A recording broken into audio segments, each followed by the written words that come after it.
Third date. The third date? The third date is, you know, the make it or the break it day. Most guys expect us to give it up on the third date. The third date is the hot and heavy date. Definitely the sex date. The third date, it's a magical date. Third date, you pretty much make it or break it.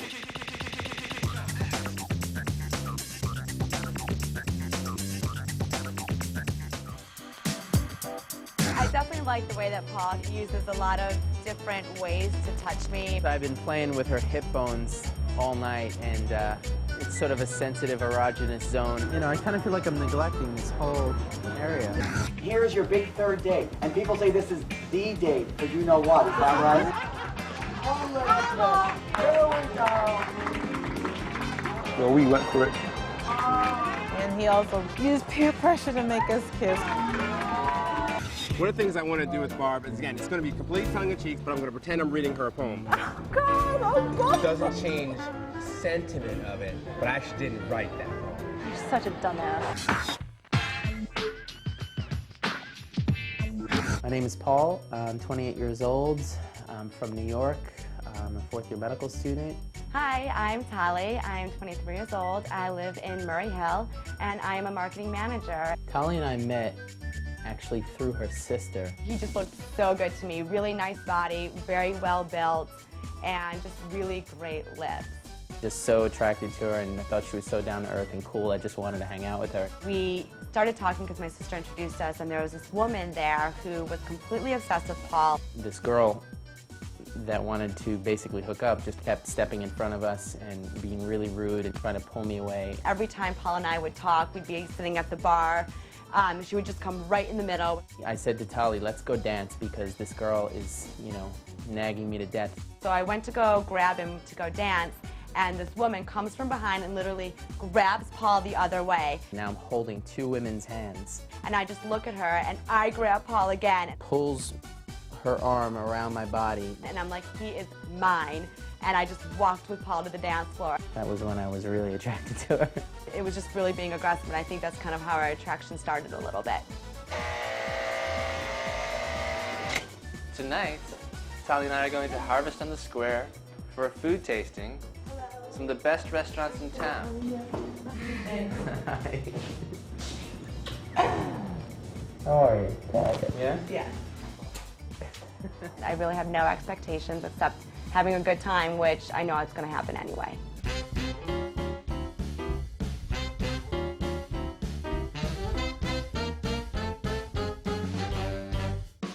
What normally attracts me to a woman is her style, the way she perceives herself. I feel like I'm a schoolgirl again, like that love when you first realize how much you can like someone in high school and you're all giddy and you're all happy and all you want to do is laugh and act like a child. That's how I feel when I'm with him, and I think that he probably will say the same thing. So with all this delicious food, we found some burgers. It's okay for me to say, when can me and you have our first date? Hang on a second. I'm going to throw down with this guy. Would that be all right, though? Are you asking my girl out on my date under my cameras? Yeah. Just because you're all buff, you think you could do that? Well, I figured, it's only your third date. Why not? We'll talk it over, and then we'll give you a call. How's that My sound? people get in touch with your people?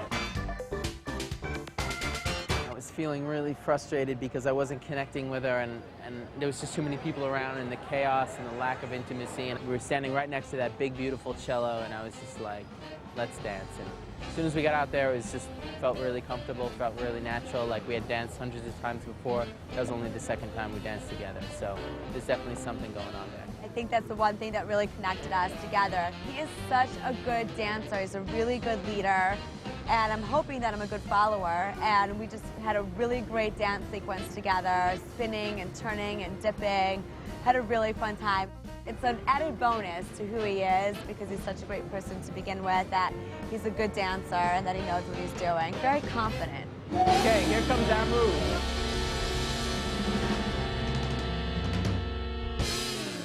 I think we're definitely starting to kiss a little bit more and touch each other a little bit more, and being more comfortable with each other because we're letting our inhibitions go as the night goes on. How you doing? I got this for you.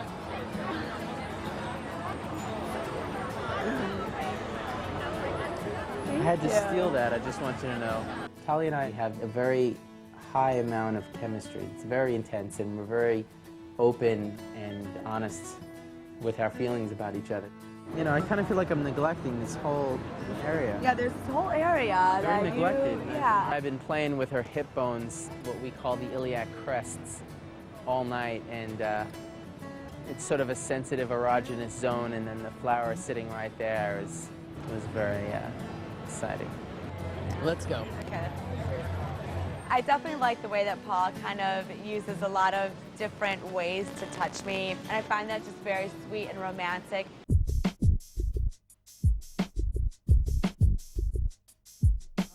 Kiss me, baby. Just so many areas of her body I want to explore, and she knows it, and we're very open with each other. Kind of touching his knee or his shoulder or his cheek or his neck. He has a really soft neck. So should we go? Yeah, let's go. Okay. Okay. There's gonna be some heat. That's what I hope. We're right near my place, actually. So you ended up, you know, coming to my place.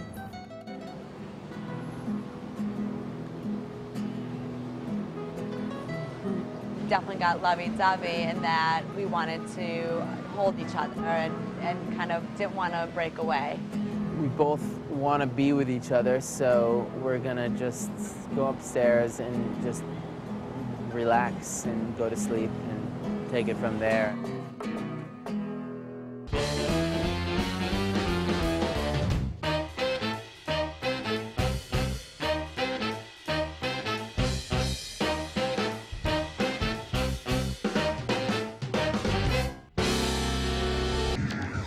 My erogenous zones are my lips, my neck, my stomach,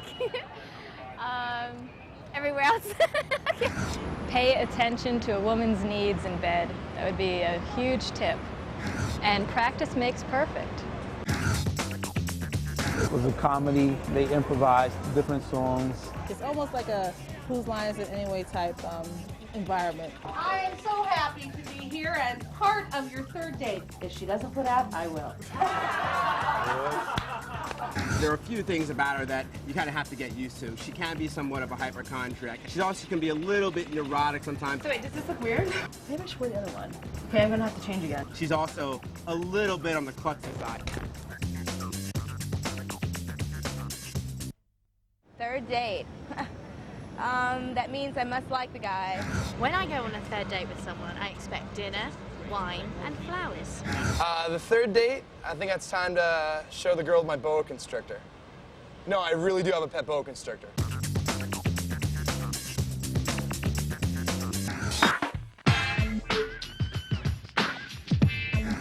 Hi, my name is Kimber. I'm from Brooklyn, New York, and I'm about to go on my third date with Andres. Hi, I'm Andres. I'm 31 years old. I'm a handyman in New York City, and I'm getting ready for my third date with Kimber. I'm born and raised in Spanish Harlem. I'm an office coordinator for a financial company. Well, we met through a dating service. I just selected her, and she got back to me. Andres is the first person I actually went out with this service. What attracted her to me, I have no idea. I just gave it a shot.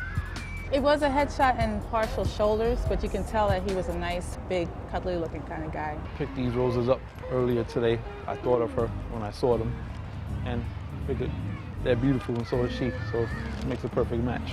This is a box of sneakers. Our second date, Andres gave me a really nice box of roses. They were beautiful long stem roses, and it was just very sweet of him. He's such a sweet guy. And so I wanted to give him a box for the sneakers, and hopefully he'll pick his roses, open it up, and be even more surprised. You know, something I figured he'd like. God. Hey, I was just talking about you. Oh, you were talking about me. We're in a cab right now. Okay, so you're on your way. We're on our way. We're at the restaurant. We're waiting for you. Okay, I'm coming. I'm sorry. Talk to you later. Bye, babe. That was Andres.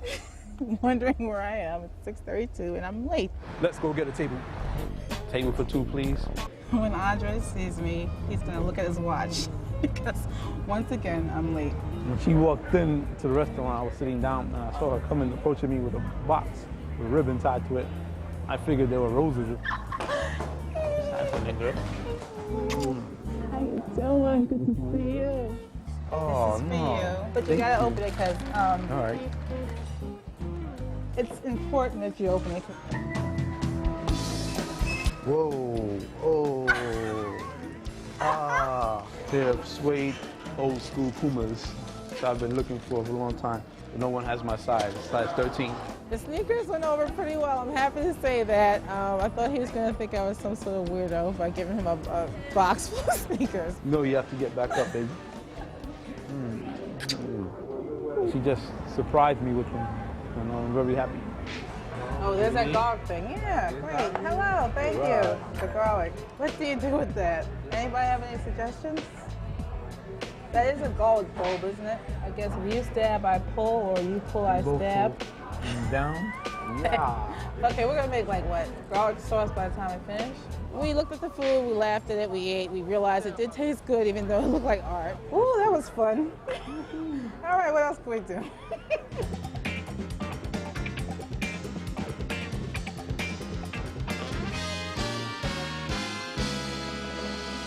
Woo, look at you. I'm gonna hang out with you from now on. That was easy. So now we're on our way to watch this comedy show. Hope it's funny. I heard there's like audience participation, so I hope you're ready for that. Who would like to see some kissing? Oh my God!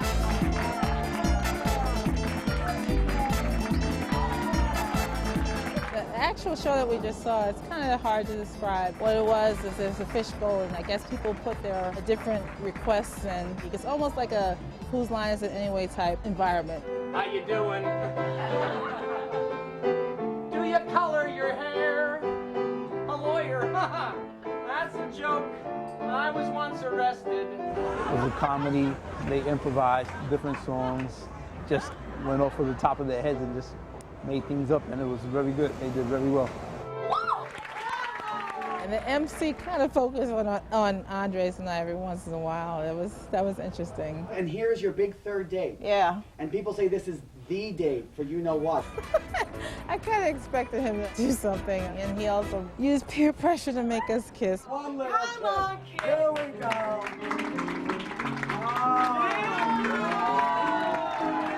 No one expected, us to kiss that way, but I just went for it. Well, we went for it. That was a good show. I mean, Show was interesting. I didn't expect it to be like improv like that. That was really funny. It kind of reminded me of what's that show? Whose Line Is It Anyway? Hopefully, we'll be a lot closer than we are now, and let's hope we can take the relationship further. Going back to Brooklyn, Mom. I'm not going to stay in the Bronx. It was a good date. I think there'll be a date number 4.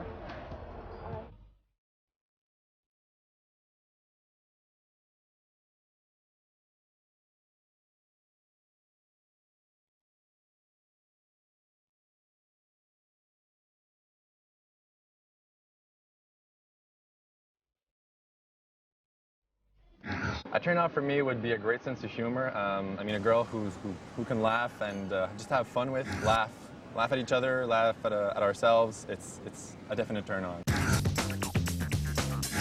Am I gonna kiss Barb tonight? I'm not sure yet. Whether or not I kiss Paul tonight depends on, I guess, how it goes, because I'm still on the fence, because with so much of it when we hang out, it feels like friends. On the third date, we'd probably go to his house. I think dating in New York City is overrated. I'm tired of the bar scene. No good men whatsoever. There's no single man left in New York City. I'm gonna have to move.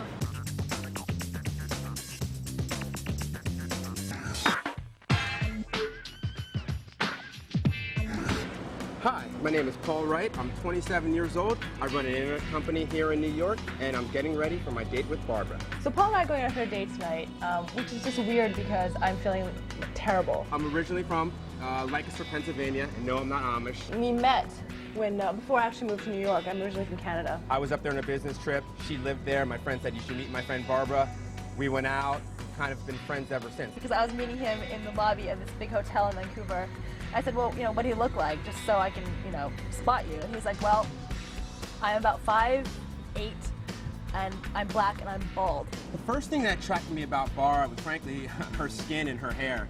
She's gonna kill me for saying this, but she has like stripper skin. It's super, super smooth. Given the fact that I'm just not feeling very well, this is all taking that much longer. There are a few things about her that you kind of have to get used to. She can be somewhat of a hypochondriac. Yes, I called Paul and I told him that I was feeling disgusting. She also can be a little bit neurotic sometimes. So wait, does this look weird?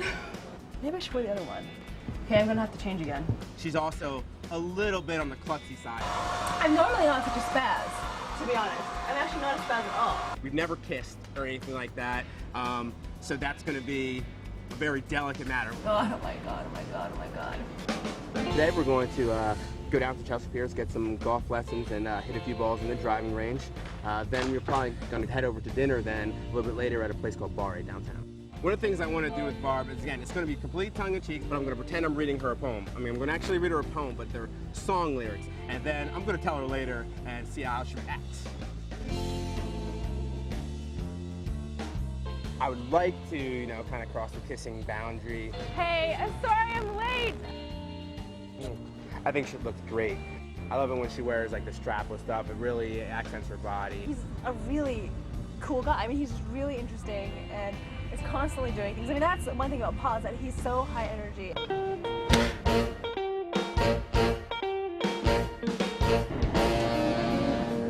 The golf instruction today was absolutely outstanding. Alan, our instructor, just by showing me a grip, has completely changed the way I'm now going to be playing golf. Well, definitely feels better. My golf game was horrible. It was very frustrating. I don't know, I mean, I just could not stop swearing. It was terrible because I couldn't get my swing right, or I couldn't get any of it right, it seemed. But I mean, it was definitely a great learning experience. Performance anxiety. It's performance anxiety. I know, I'm saying good job.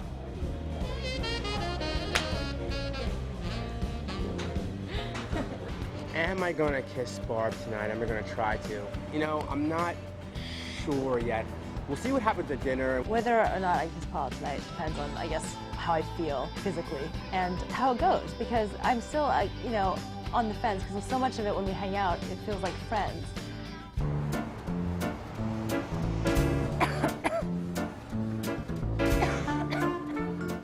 Oh yeah, the salmon actually, I think. How do you like salmon? See, I've had it actually medium before, and I got food poisoning. So, so I actually like it medium, but I'm just letting you know that has happened to me in the past. So. Well, you'll be embarrassed, but I wrote a poem. Not about you, but with you in mind. So Are you kidding me? I'm not kidding you. You wrote a poem? Wrote a poem? And you typed it out? No way. Well, I never write anything. I always use my computer. Oh my God. Don't want to be an actor pretending on the stage. Don't want to be a writer with my thoughts out on the page. Don't want to be a painter because everyone comes to look. Don't want to be anything where my life's an open book. A dream, it's true, but I would see it through if I could be wasting my time with you. Oh God, oh God, oh God. When I read the poem for Barb, she was absolutely, I think, just embarrassed, which didn't surprise me. That's very much her personality. She's throwing my hands over her face, like, oh my God, oh my God, oh my God. The whole poem thing, I was like, spare me. Normally I would have thought it was amusing, but right now I know I'm coming across as some sort of evil person who has no sense of humor. Because that's how I'm feeling. Did you hate it? It was Did you like nice. it? Did you It was more? very nice. I'm feeling somewhat mortified. I don't know why. Why are you mortified? What are you mortified about? I hope you don't expect me to respond in kind. It doesn't change sentiment of it, but I actually didn't write that poem. You're such a dumbass. Where'd you get it from? It's one of my favorite songs. That's so cheap. That is so cheap. Tongue-in-cheek, I was kidding around. That's so cheap. I can't believe it. I can't believe you bought it, is what I can't believe. I don't know. You bought it 100%. Like, oh my God. I cannot believe I fell for that crap about him writing this poem and then being told that he didn't actually write it. But I told Barb the truth that the poem wasn't mine. She got a little bit more upset than I thought she was going to get. And there, Paul, I was actually going to write a limerick for you or a haiku. No haiku for you. I will all one I can day. say. I will. I'm not feeling very well right now, so in terms of things that bugged me tonight, everything bugged me. I mean, he's a really sweet guy, but like, I just wasn't in the mood for like anything. The only thing that happened tonight that, made me doubt if I wanted to be with her long term was really how she couldn't adjust to being ill or being under the weather. I'm going home. I'm going home in a cab by myself. I don't want to even be in a cab with anybody. I just want to go home by myself. I hope Paul would want to stay friends if I didn't want to get romantically involved, because he is a fabulous guy, and I think any woman dating him would feel very lucky. I think she thinks of me as a very good friend, and that she may want to explore a little bit further if there's something there, but with the base always being the friendship that we've shared for a while.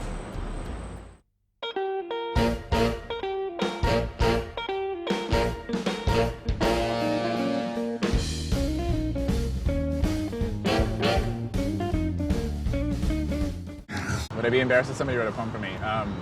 No, I wouldn't be embarrassed at all. I would love it.